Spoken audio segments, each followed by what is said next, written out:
Donostian bizitzea duela 20 urte baino errazagoa ala zailagoa da? Egia da Donostia asko aldatu dela. Badago gauza bat, eta oso kuriosoa izan zen pandemia garaian, berriz topo genuen erdialdean galdu egiten da auzoa, baina badago ezagutza hori, dendak, jendearen arteko ezagutza hori handia da. Alako batean kalean ateratzen zinen, eta ez zegoen hiria zikinduta, eta alako batean auzokoak ikusten zenituen, ez? Normalean ikuste ez dituzun auzoko horiek. Eta erdialdean hori askotan gertatzen da, ez? Galdu egiten duzula jendea, masifikazio horretan. Duela 20 urte euskararen nire alorrean agian bazegoen mugimendu handian, zerkian, galdu egin duguna.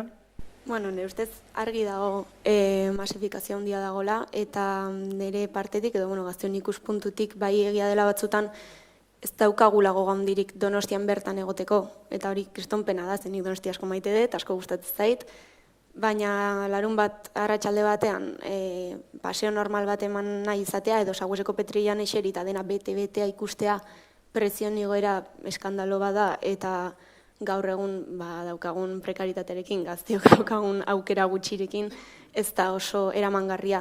Donostia saltzen dela, iruditzen zait batzutan, postal moduan, gehiago kanpotarrentzat guretzat baino. Eta azkenan guk aukera gutxi daukagula, bertan bizializateko, etxe bizitzeekin daukagun egoeraekin bezala, gaur egun 20-30 urte inguruko gazteekin hitz egiten badezu, oso zaila dago, eta azkenean gurasoen etxean gelditzea.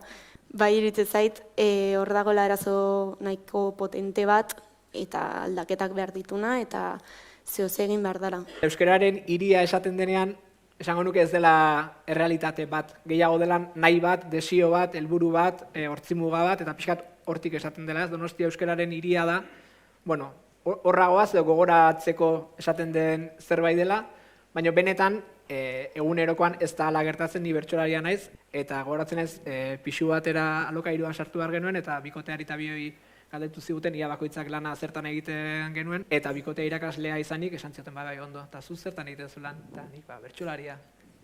Eta horrek emate aldu dirurik edo, eta hasi gara zu esplikatzen zer den bertsolaritzaz, existitzen garenik ere ez dakien jende pila bat bizi den hirian bizi gara,